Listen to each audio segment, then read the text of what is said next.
বন্ধুরা আজকের ভিডিওতে আমরা দেখব কিভাবে আমরা অ্যাঞ্জেল ওয়ান স্পার্ক অ্যাপ্লিকেশনের মাধ্যমে যে কোনো স্টকের ফান্ডামেন্টাল অ্যানালাইসিস করতে পারি। কারণ অ্যাঞ্জেল ওয়ানের যে আপডেটেড ভার্সন রয়েছে সেখানে একটি দুর্দান্ত ফিচার্স রয়েছে, যে ফিচার্সের মাধ্যমে আপনি কিন্তু এখন খুব সহজেই যে কোনো স্টকের ফান্ডামেন্টাল অ্যানালাইসিস করতে পারেন। আর এই ফান্ডামেন্টাল অ্যানালাইসিস করার জন্য আপনাকে কিন্তু এখন আলাদা আলাদা ওয়েবসাইটের বা অ্যাপসের পিছনে ধরতে হবে না, সমস্ত কিছু আপনারা এক জায়গাতে পেয়ে যাচ্ছেন অ্যাঞ্জেল স্পার্কের মধ্যেই। তো এবার আমরা কিভাবে যে কোনো স্টকের ফান্ডামেন্টাল অ্যানালাইসিস করব, চলুন সেটিকে একবার দেখা যাক। তো এর জন্য আপনাকে অ্যাঞ্জেল ওয়ানের আপডেটেড ভার্সন অথবা অ্যাঞ্জেল স্পার্ক অ্যাপ্লিকেশনটিকে ওপেন করে নিতে হবে। এরপর আপনাকে ওয়াচ লিস্টে ক্লিক করতে হবে। ওয়াচ লিস্টে ক্লিক করার পর আপনি যে স্টকটির ফান্ডামেন্টাল অ্যানালাইসিস করতে চান সেই স্টকটিকে কিন্তু আপনাকে সিলেক্ট করে নিতে হবে। আমি এখানে টাটা মোটরসের ফান্ডামেন্টাল অ্যানালাইসিস করতে চাই, তো এখানে আমি টাটা মোটরসে ক্লিক করে দেবো। টাটা মোটরসে ক্লিক করার পর আপনাকে স্টক ডিটেলসে ক্লিক করতে হবে।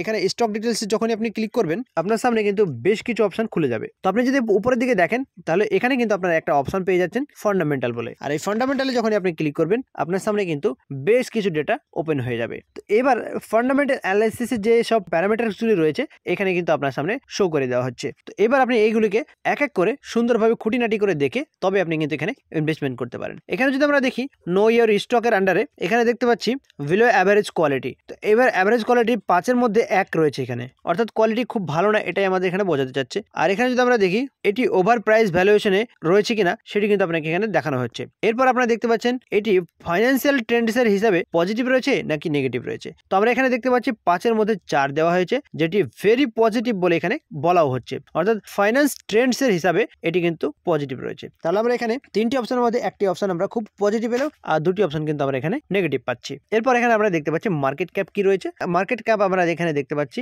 1,40,508 করোড় এখানে মার্কেট ক্যাপ রয়েছে এই স্টকটির। আর 1 ইয়ারের রিটার্ন, যদি আমরা পিছনের 1 ইয়ারের রিটার্ন দেখি তাহলে আমরা কিন্তু এখানে দেখতে পাচ্ছি 14.58%। আর এখানে যদি মার্কেট রিটার্নের কথা বলি তাহলে আপনারা কিন্তু এখানে দেখতে পাচ্ছেন 4.06%-এর মার্কেট রিটার্ন রয়েছে। আর সেক্টর ওয়াইজ যদি আপনারা রিটার্ন দেখতে চান তাহলে কিন্তু 6.89%-এর রিটার্ন আমরা এখানে দেখতে পাচ্ছি। আর এখানে যদি আপনারা আরো কিছু দেখতে চান তাহলে নো মোরে ক্লিক করতে হবে। নো মোরে করলে আপনারা এখানে আরো বেশ কিছু প্যারামিটারস আপনারা পেয়ে যাবেন। তো আমরা এখানে আবার ব্যাক চলে আসবো। ব্যাক চলে আসার পর ফান্ডামেন্টাল রেশিওগুলি কি কি বলছে সেগুলি কিন্তু আমরা এখানে দেখতে পারি। এখানে আপনারা দেখতে পাচ্ছেন পি রেশিও কি রয়েছে। পি রেশিও এখানে -14.38 এ রয়েছে। আর এখানে যদি প্রাইস টু বুক ভ্যালু দেখেন তাহলে আপনারা এখানে দেখতে পাচ্ছেন 5.32। এভাবে আপনারা ইভি টু ইবিআইটি দেখতে পারেন, ইভি টু ইবিডেটা দেখতে পারেন, ইভি টু ক্যাপিটাল এমপ্লয়েড দেখতে পারেন। এখানে আপনারা সমস্ত কিছু পেয়ে যাচ্ছেন। পিজি রেশিও পাচ্ছে, এখানে ডিভিডেন্ড এল কত রয়েছে সেটিও আপনাকে দেখানো হচ্ছে। লেটেস্ট যা আরওসি রয়েছে সে আরওসিও কিন্তু আপনাকে এখানে দেখানো হচ্ছে, আরওইও আপনাকে এখানে দেখানো হচ্ছে।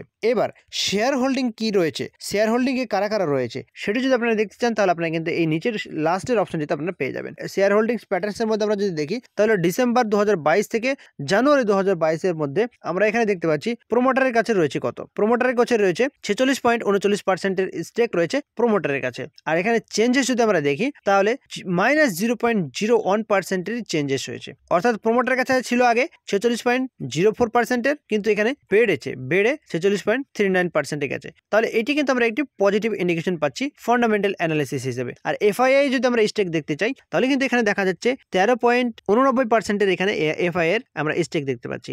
আর নিচে যে অপশনটি রয়েছে এখানে কিন্তু আমাদের দেখাচ্ছে এফআইআই আগে এটা হোল্ড করেছিল, এর পরবর্তীতে এটি চেঞ্জ হয়েছে, অর্থাৎ 13.71 থেকে 13.89 পয়েন্টে গেছে এফআইআই এর হোল্ডিং। এরপর মিউচুয়াল ফান্ডের কাছে কতটা রয়েছে সেটিও কিন্তু আপনারা এই সেকশনটার মধ্যে আপনারা দেখে নিতে পারেন। ইন্স্যুরেন্স কোম্পানিগুলোর কাছে কতটা রয়েছে সেগুলো কিন্তু আপনারা এখানে দেখতে পারেন। আর এখানে আদার্স ডিআই এর এখানে কতটা ইনভেস্টমেন্ট রয়েছে সেটি কিন্তু আপনারা এখানে দেখতে পারেন। এগুলো ছিল ইনস্টিটিউশনাল শেয়ার হোল্ডিংস। এবার আপনারা যদি নন ইনস্টিটিউশন দেখেন, নন ইনস্টিটিউশন অর্থাৎ রিটেল ট্রেডারদের কাছে কত রয়েছে, রিটেল ট্রেডাররা এখানে কিন্তু 20.21%-এর স্টেক নিয়ে বর্তমানে বসে রয়েছে। এখানে কিন্তু আমরা নেগেটিভে যেতে দেখছি, অর্থাৎ রিটেল ট্রেডাররা নেগেটিভে যাচ্ছে। তো এইভাবে আপনাদের যখন পুরো স্টকটির ফান্ডামেন্টাল অ্যানালিসিস হয়ে যাবে, আর ফান্ডামেন্টাল অ্যানালিসিস করার পর অর্থাৎ পি রেশিও, আরওসিই রেশিও, এইসব সমস্ত কিছু জিনিস দেখার পর আপনার যদি মনে হয় যে এই স্টকটি বাই করা যেতে পারে তাহলে আপনি কিন্তু বাই অপশনে ক্লিক করবেন। বাই অপশনে ক্লিক করতে আপনার সামনে আসবে এন্টার কোয়ান্টিটি, আপনি কত কোয়ান্টিটি বাই করতে চান সেটি কিন্তু আপনাকে এখানে সিলেক্ট করতে হবে। তো আমি এখানে 30 কোয়ান্টিটি বাই করতে চাই, 30 কোয়ান্টিটি এন্টার করলাম।